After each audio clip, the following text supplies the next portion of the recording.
I didn't like how they were treating people. So I started my first private equity fund in 14, buying non-performing loans from the banks. Better than the real estate itself, I actually bought the underlying mortgages and have been doing that ever since. And I love that business because I become the bank, my fund becomes the bank, my investors with me become the bank with me, and we end up helping homeowners stay in homes and make a ton of money doing it the right way. Welcome to the Healthy Investor Podcast with Bob Mastriani, where you and I will learn from successful real estate investors, entrepreneurs, and other highly driven individuals about their journey and the healthy habits and routines that play an integral part of their growth.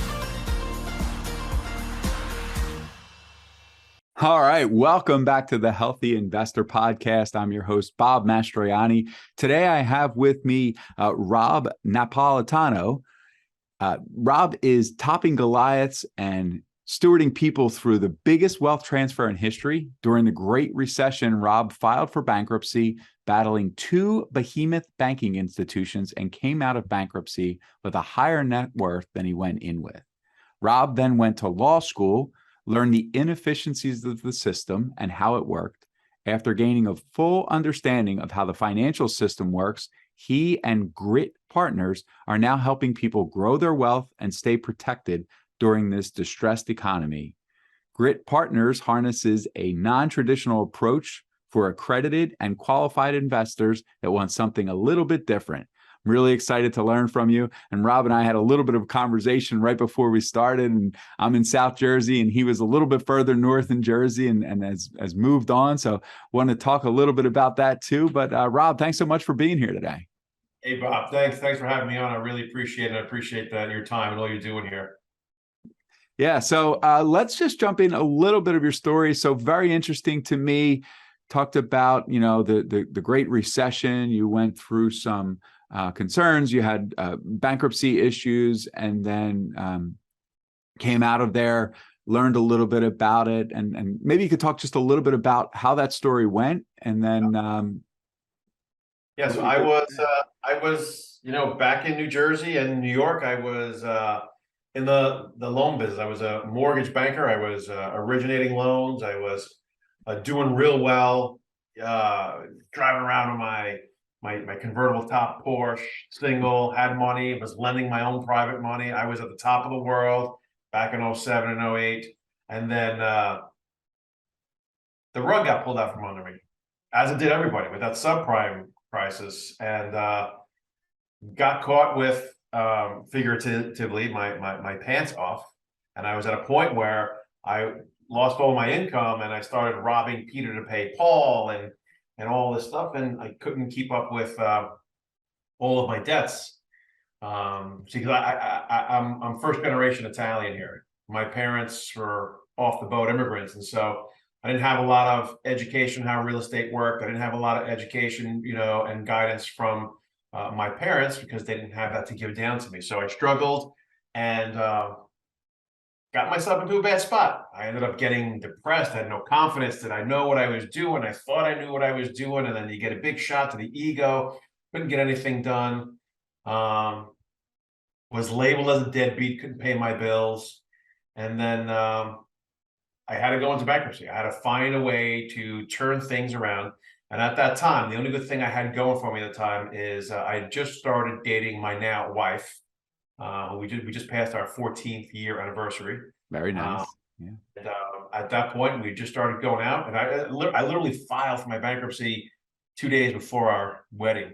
I didn't know if going into my bankruptcy was going to affect her or anything like that. So let me just wrap myself up in the bankruptcy there and see what we can do to get out of there. And what I found was, I'm a fighter. And so I went into that bankruptcy, and at that time, there was a lot of illegal foreclosures going on.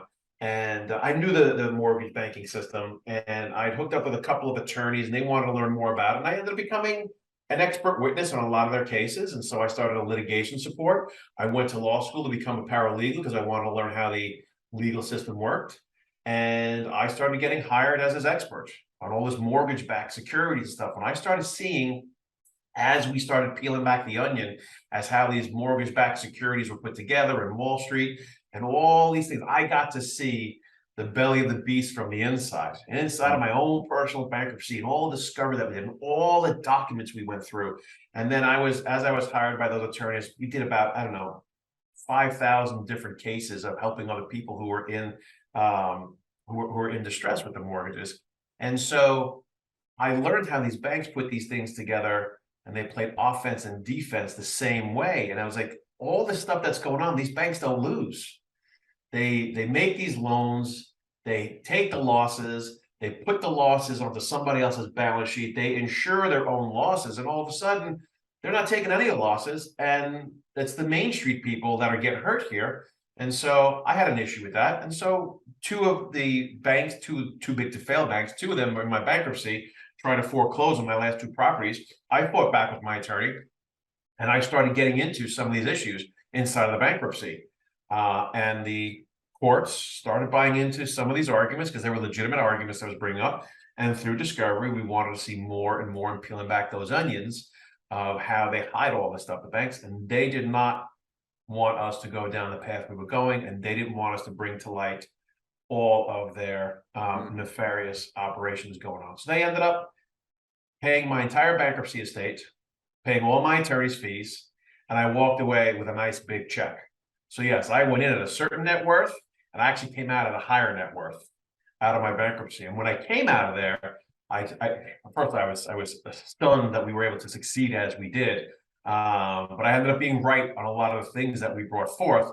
And when I came out, I had a new beginning to start all over again, and I wanted to get right back into that business of being the bank, because I could do it better, because I saw how they built their systems. I saw how they were treating people. I didn't like how they were treating people. So I started my first private equity fund in 2014, buying non-performing loans from the banks.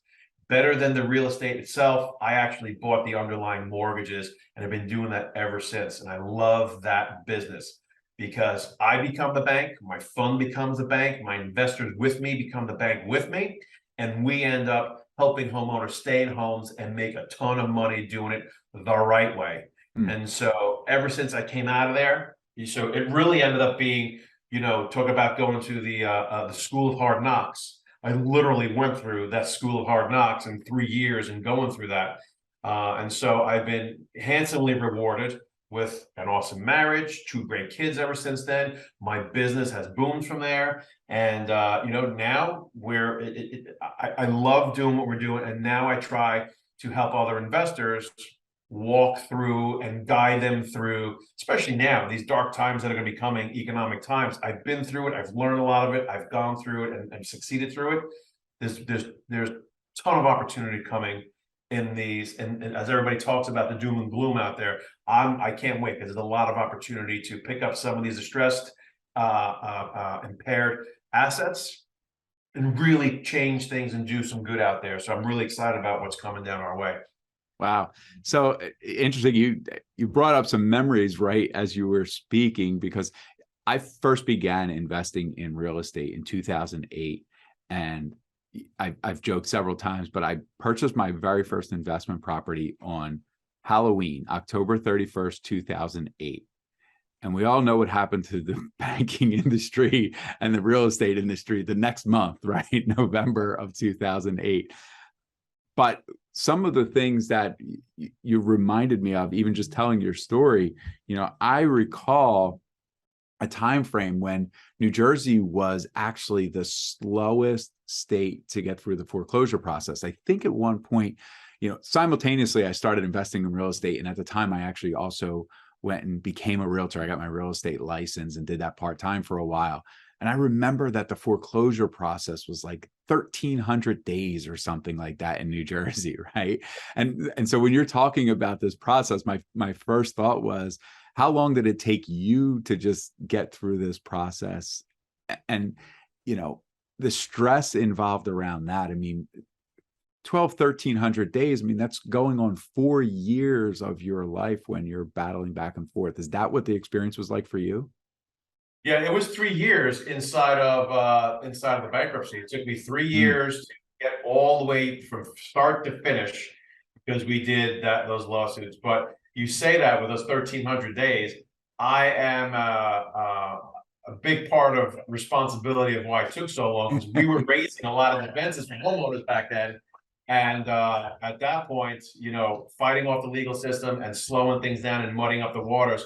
Really what was happening was the judicial system was looking at some of these issues and seeing how they can correct it and making some of these things, righting some of the wrong. So it took them a little while to get things straightened out.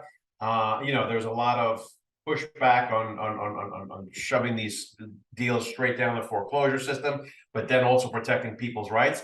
A lot of big law firms went out of business with that as well. So there was a lot of changes going on back then. And with me as well, because the bankruptcy that we did was a Chapter 13 and it's in the federal court, we were able to handle our own claims and go at this. So it still took me 3 years. But we had some good teeth in some of our claims and really push it through as quick as you could. But it still took us 3 years. But listen, agonizing part of it. I'm going to tell you a funny part of this. One of the properties that we had as an offshoot, one of the properties that I had ended up going to foreclosure. And I don't know if anybody else has done this, but I had my foreclosure and that sheriff's sale overturned by the court, where they actually gave the property back to me. That's a whole other story, because before that happened, the bank actually sold it to somebody else. So now I got back the property and somebody else actually thought they owned the property and living in there. But I remember the day I got that phone call, exactly where I was. My attorney called me up and said, "You're not going to believe this. A judge has issued the order and gave you back your property." And at that point, I knew exactly where I was. Someone on the street came up looking for a couple of bucks to get a cup of coffee, and I'll never forget the moment. I pulled the first thing out of my pocket, it ended up being a $100 bill, and I put a $100 bill in that guy's hand, and the look on his face with the same look on my face. We were just stunned that I just got this property back, and he's got $100 in his pocket, and he was the only person that I celebrated with that exact moment. It was his moment and it was my moment at the same time, and I'll never forget that. Wow. That is a very interesting story. That's so great. I could just picture you. It's almost like a scene from a movie, just picture you, celebrating there. Yeah. Literally at that moment, you walked up and asked me, I was like, "It's your lucky day, like it's my lucky day, buddy." That's great. So you moved into, I guess, becoming a private lender and loaning, loaning on properties on your own, or you're a private lender and purchasing notes? So my philosophy and discipline looks at cycles. Okay. So depending on where we are in the cycle, and I teach a lot on this too. Let me back up by saying this first. The one thing that I have found in all the years that I'm working in the distressed marketplace is that the number one reason why deals fail, whether they be real estate, corporate deals, or whatever, is because there's a mismatch between the capital appetite and the underlying strategy. So for instance, you don't want to put a hard money loan on a primary residence you're going to live in for the next 20 years, right? It's just a mismatch. That's not what hard money is for. You get permanent financing for that. Same time, you don't get a 30-year fixed rate Fannie Mae mortgage on a loan on a property you want to flip in 6 months. So there's different types of capital that go to a particular type of strategy. And when there's that mismatch, that's when you find those inefficiencies and deals fall apart that I can go grab and put back together again. And so depending on where we are in a cycle, because we go through a number of cycles, we go through real estate cycles, we go through economic cycles, we go through debt cycles, and we're going through a whole bunch of those now. So depending on where you cycle, the strategy that you deploy is of utmost importance. So I've bought notes, I've done private lending, I've done fix and flip, I've done gap funding, and I've corrected a lot of other things that people get messed up on. I've done it all. So depending on where you are in the marketplace and in the cycle, for instance, right now, I'm completely liquid now, and we're getting ready for the onslaught of non-performing mortgages that are going to come, because people you see come out there, debt skyrocketing, incomes are going to start shrinking as well. People are going to start losing their jobs. It's coming, okay? And all that is going to give a rise to people not being able to afford their loans. More banks are going to collapse. They're going to have to sell off that stuff. And so that's what we're preparing for, getting a lot of that stuff and where we're putting a use of our capital now. So we've done private lending, but I only do private lending now on an as needed basis to help a particular deal that I'm doing. It's a long-winded way of answering your question, but it's an accurate answer. Okay. All right. That's interesting information. So when you talk about sort of what you think is coming, and I guess, is there a specific category where you think the fails will happen, or is there a specific category where you think the tightening will happen? And we sort of live in a world where not all that long ago, people refinanced their properties and paid less than 3%. So, maybe that tightening doesn't affect them quite as much. Do you think it's going to affect people who are newer homeowners? Where do you think that takes place? So we have a lot of dynamics going on today as we're recording this. We're going through a deleveraging part of a debt cycle. And these cycles, there's long-term cycles, short-term cycles. What we're about to experience is the convergence of a couple of these cycles. So the storm that would normally be a category 1 or 2 storm, because we got a couple of these storms that are lining up to on the downside simultaneously, I believe this storm is going to be more like a category 5. Okay, it's going to be big. Doesn't mean it's not survivable. I think there's going to be huge opportunities to come out on top, wealthier than most people can believe. There's a lot of abundance out there ready to be picked up if you're doing this the right way. So I look at this in a very positive way, and to have a positive impact on people as well. So there's the long-term and short-term debt cycles that are coming into play. Now, look at what happened. I'll throw this in there as well. Look at what happened the past couple of years with COVID, where even I'm living proof of it, that people are migrating out of particular states for different reasons, whether it be schooling, taxes, lifestyle options. Well, you have a lot of migrations going on right now as well. And so I've never seen it before as you see it today, how real estate is really more granular today, meaning that city by city, state by state, the rules and the dynamics are completely different. There is no one size fit all ever in real estate, that you always got to look at your local market. I've never seen it more prominent than it is today, that it's so local, where one area in the country could be decimated by, unemployment, real estate, and the fiscal status of a particular municipality, versus another area where it's just booming because everybody wants to go there. You get a lot of demand, you get a lot of jobs, and the municipalities make investor friendly, so they have a lot of incentive for people to move. So you're seeing a lot of that dynamic going on. So where you may see a down cycle in one area, you may start seeing a prosperity part of a cycle elsewhere as well. So it's become really granular around the country as well. But it's a total interesting time to see what's going on at the moment. Yeah. Well, the other thing that's interesting about it from a jobs perspective, and you mentioned what COVID has changed. I mean, in many cases, COVID has changed where you need to be in order to perform your functions of your job, right? So that change, many businesses have proven that you don't need to be in the office, or you can be remote and you can have Zoom meetings and those sort of things. So now, are people moving away from where they had to be as a necessity to where they want to be? So you can look at that by all the data, right? People have found, as a matter of fact, people that have done more of the hybrid way have actually been more productive.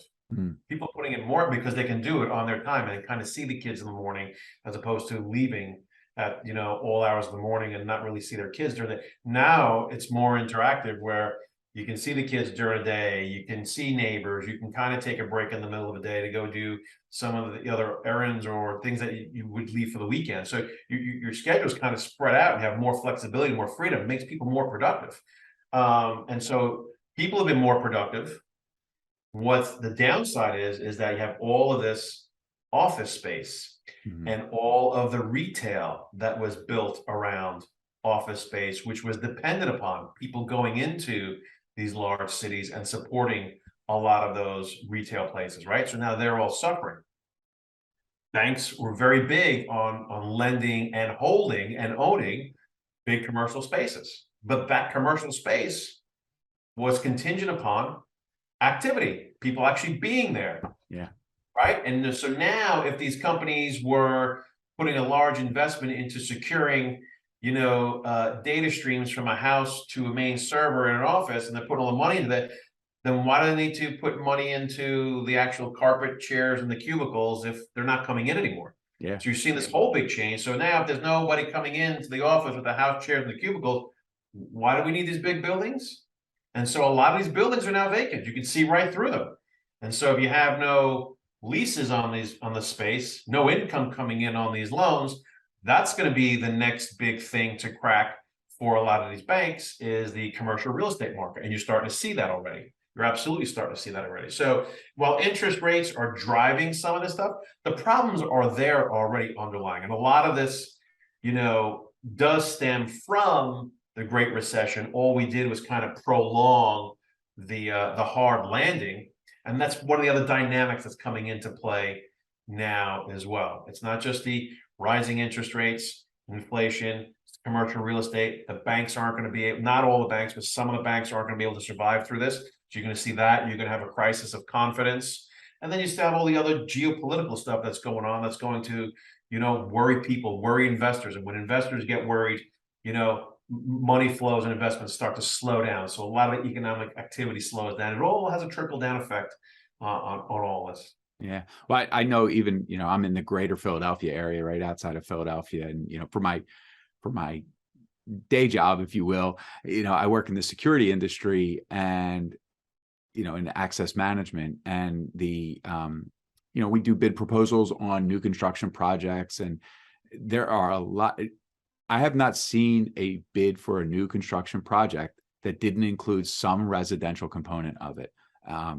Every new construction project in the greater Philadelphia area is something either mixed use or strictly multifamily, because there's definitely a shortage of rentals, but an abundance of empty office space, or there's definitely an abundance of office space that is being underutilized. Yeah, and I'm sure that's Philly not also just this area, right? Yeah, in Philly, but Philly is also very tech friendly and healthcare friendly too. Mm-hmm. So that's driving a lot of the growth and demand there as well.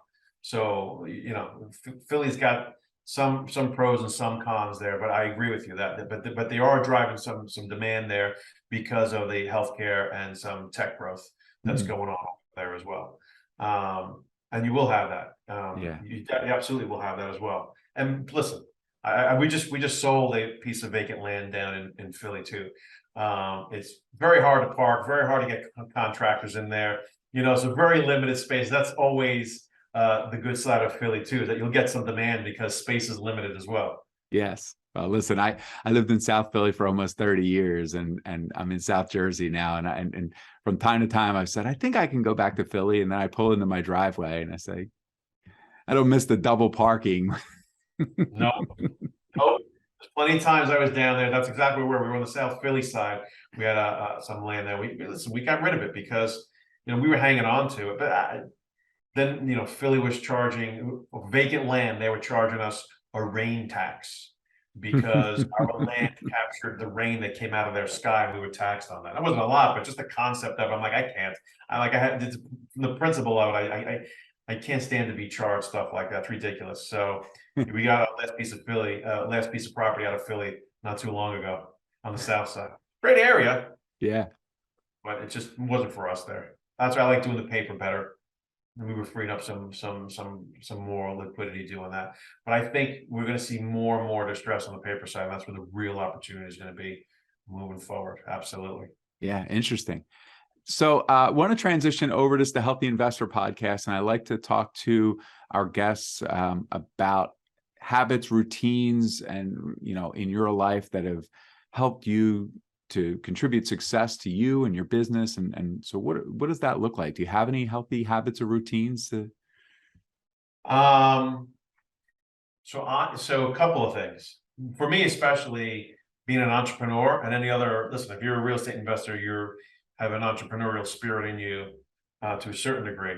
And the challenge with entrepreneurs is that we are lateral thinkers, meaning this, as opposed to linear thinkers. Lateral thinkers are those that can make a move on the spot, left or right, because that's how we get forward.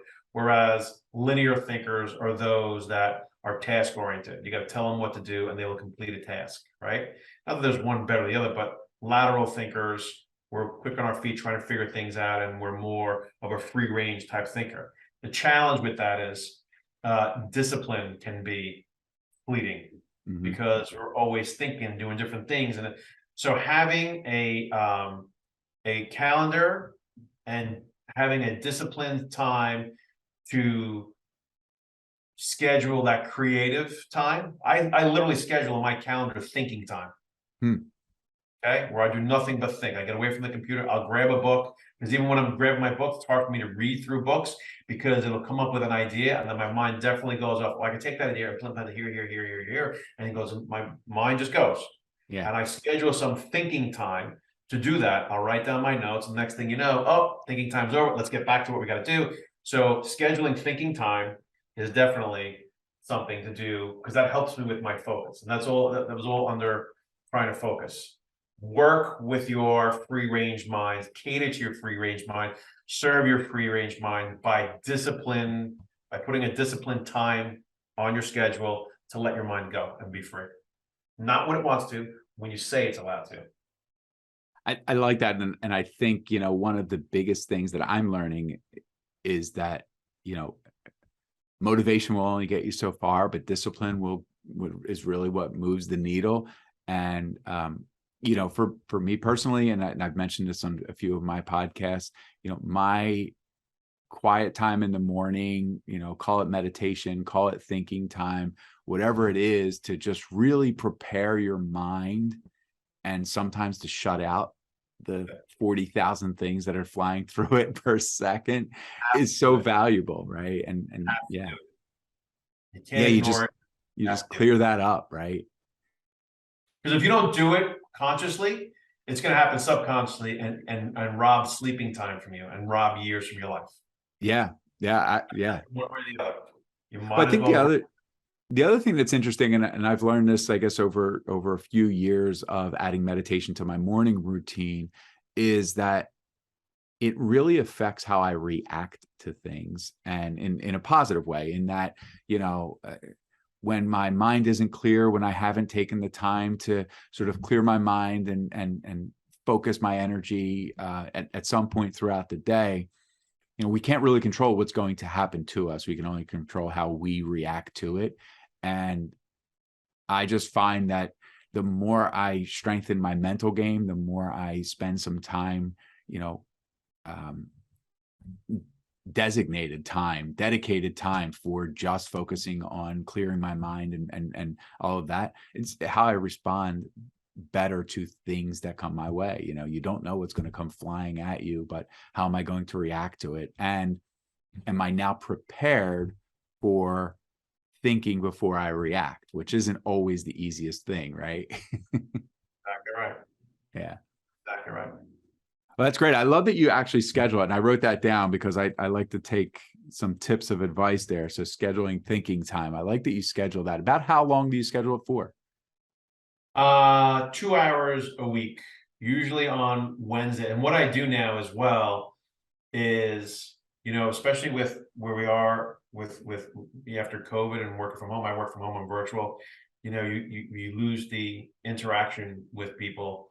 And so I do once a week, I'm going to get it to twice a week, where I do a virtual cup of coffee on Thursday mornings.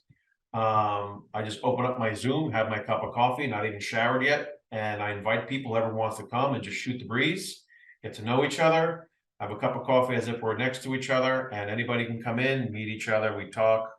I mean, we just last week had someone who just came in the middle of the conversation. We were talking about Sam Kinison and Meatloaf, for how they were evangelists. Exactly, the conversation. And the guy came in first time. The guy came in and started singing Meatloaf. Like, there we go. That's how we do. We just get it. And so I find that to be helpful too, because that's how you can connect and not necessarily work in a vacuum.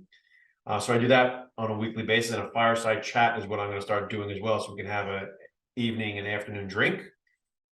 So it's important to schedule that stuff. So I try to do for myself 2 hours a week, and then an hour or two of time away from work, just networking virtually with people. I love that virtual cup of coffee. Again, you have me writing notes today. I really like it. I love the idea of that. I'll send you the invite and you come and hang out with us. Absolutely. I'd love to join it. That's such a cool concept. We talk so much in our business about networking, and sometimes networking events either are tough to get to, or maybe they're not necessarily the exact audience that you want. But to be able to do it from home and invite those people in that you would like to have a part of it, and just share a few moments together. That's a really cool idea. I love it. And fireside chats coming next. So pretty cool.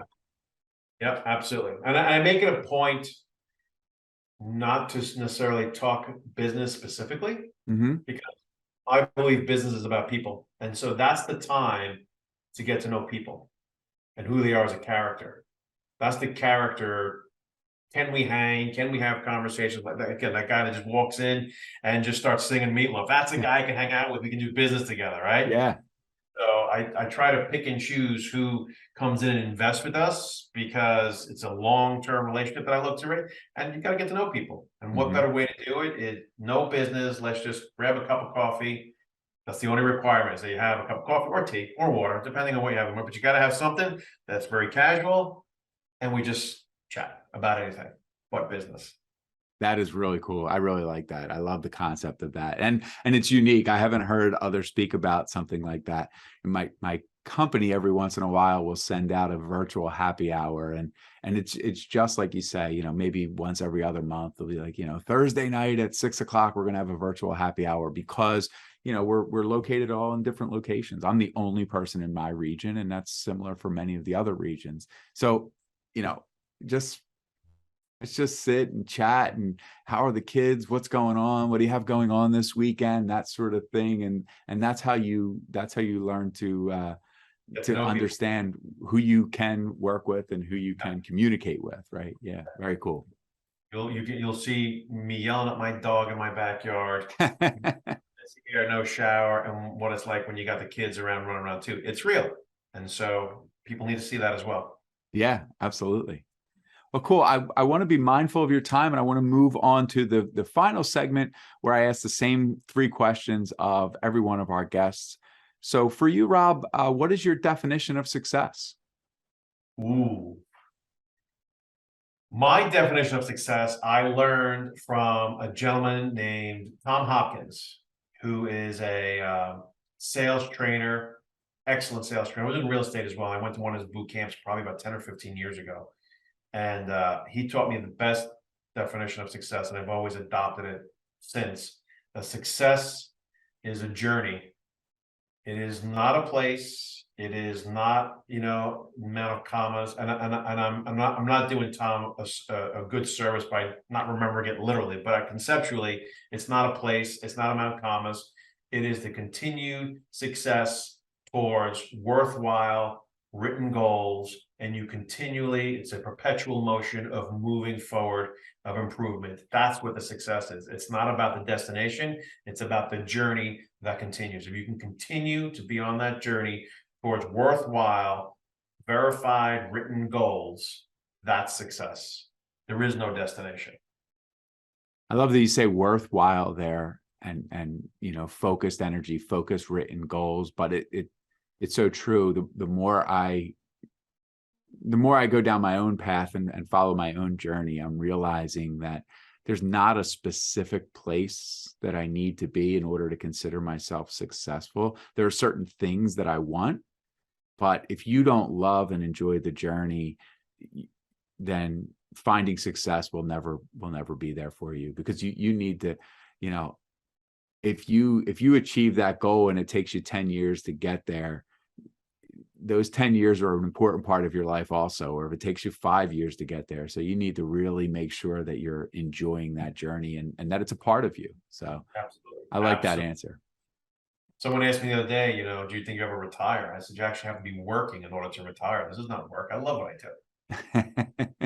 I'm always doing this. I'm always talking about this. I'm always enjoying people, always meeting people, always keeping an eye on what's going on in the world. Where do we make our moves? Have some, it's just life. There's no retiring from this. This is just meaningful, worthwhile goals that I'm achieving and moving forward with, and people come along with me. That's all it is. There's no retiring from that. Hmm. Well, it's interesting, and we could probably go down a different path, but before I get into my next question, which is going to ask you for a book recommendation, a book that I really enjoy is called Thou Shalt Prosper by Rabbi Lapin. And in Thou Shalt Prosper, he speaks about how in the Hebrew language, there is no word for retirement, does not exist. And as long as you're making a difference and contributing to society and contributing to your family, why do you need to stop? Right. That's not why we were put here. Yeah. Interesting. Yep. So move on to the next question. I guess I mentioned a book and it brought me right into it. So for someone who's newer to investing or even learning to focus on their goals and their path to success, do you have a good book recommendation? One of my favorites, Think and Grow Rich by Napoleon Hill. It's a great, great book for someone to start out with, because it starts with what I think is the most important part of any type of investing, is setting the mindset. And setting the mindset. And this is a very good book that talks about mindset. One thing that I've always adopted, and even from that book, I've read it too many times, the most important part of any deal, whether it be real estate, corporate, or whatever, the most important thing, there's a number of components. The deal can go into it, money goes into it, mindset goes into it, all these things go into it, and obviously some time goes into it too. But the most important one of those is, or at least the highest prioritized for me, is time. Because tomorrow I can always gain more knowledge, more mindset, more money, more deals, but tomorrow I cannot get more time. Every day, time is fleeting, and that's what we lose every day. But everything else that we want, we can always acquire tomorrow with some effort. But time we can't get back. And so time has to be prioritized and time has to be maximized. And so I'm very big, and I learned that from this book too, about how you're using your time. And this is a good use of time, especially if you're starting out. This is where I would recommend starting with that book. Excellent I keep it book. shut behind me. Yeah, it's so funny for if anyone's watching on YouTube, he turned around and grabbed the book off the shelf and said, "This is the one." There was only one book back there, and that was the one. I've read it a few times, and I actually also have it on Audible. And from time to time, going on a car ride, I'll just pop it in and listen to it on Audible, because I feel like there's so much knowledge in there and there's so much information in there. Every time I read it, every time I listen to it, I grab more stuff. Yeah. Absolutely. Absolutely. It's a great tool. It's a great tool. So before we get to the final question, I want to again thank you for coming on. I really appreciate your time. This has been great knowledge, and I was able to get myself an invitation to a virtual coffee. So I can't wait for that. But how can we support you? And maybe you can talk a little bit about how people can contact you and reach out to you. So I'm pushing forth this concept and philosophy of capturing tomorrow. Everything that we do, whether you're capturing new knowledge tomorrow, capturing your wealth for tomorrow, if you're thinking about doing generational wealth transfer, legacy planning, all that stuff. Not that I do any of that, but I have relationships to do all that. But the whole concept is, I feel that we're at a point now, again, that we're going to go into this Category 5 economic storm.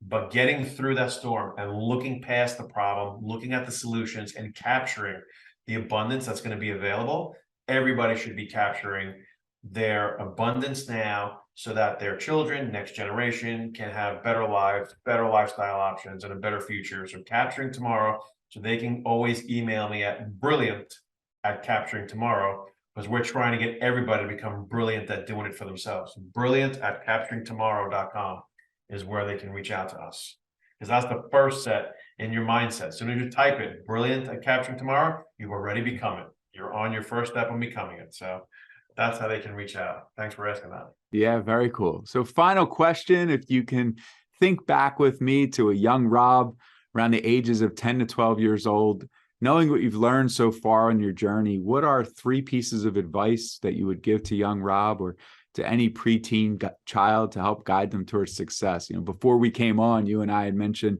you have a child who's 13 years old. I have a child who's 12 years old. And we talked a little bit about the myths in education right at that age. And I think this probably falls well into something you wanted to talk about. So I'm glad we were able to get to it. Yeah, I mean, look, this goes right back to what I just said about capturing tomorrow. And part of capturing tomorrow is instilling some of these values into our children and other young people that don't have the mentors out there guiding them, as I didn't with my parents. But here's 3 pieces. I mean, there's so much that I could give us. I love giving to the young people too, but here's just 3 pieces, right? Especially this day and age, because they're growing up in a different world than you and I grew up in. With all of this technology and all the social media, the number one thing I can tell them is stop being so hard on yourself. Stop being so judgmental on yourself and your peers. Judgment doesn't help anybody. So stop being so hard on yourself, number 1. Number 2 is about failure. Embrace failure. Failure is nothing more than the mileposts that measure success. We measure distance in feet, inches, miles, and all these different mileposts. We measure volume in liters, gallons, however we measure it. And we measure time in seconds, minutes, but success is measured in the units of failure. As we move through our failures, that's how we achieve more and more and more success. Do not be afraid to fail. Do not be afraid to take chances. Do not be afraid to take risks. That's how you can succeed into achievement in life, is not by avoiding risk, because we're always taught, don't do things wrong. Don't stay away from failure. Go get a job and make sure you're safe and stay within the rules. Embrace failure. And when you fail, don't be so hard on yourself. Encourage yourself to get back up. Go do it again. And the third thing I would say is, when you're making some money, you divvy up every dollar, a certain portion for your spending for you, a certain portion for investing and saving, and then a certain portion for giving to others.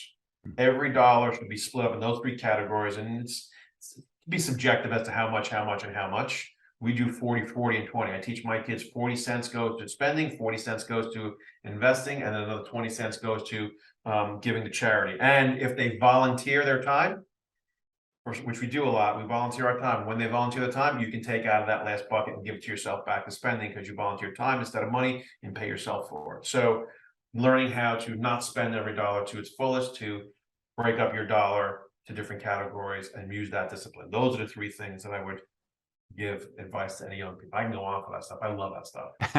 I could tell you're so passionate about it. It's awesome. Yeah.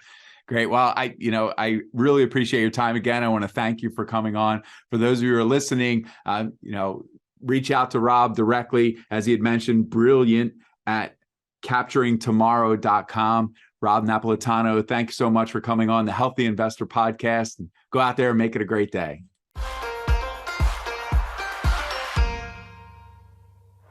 Thanks so much for joining me on the Healthy Investor Podcast.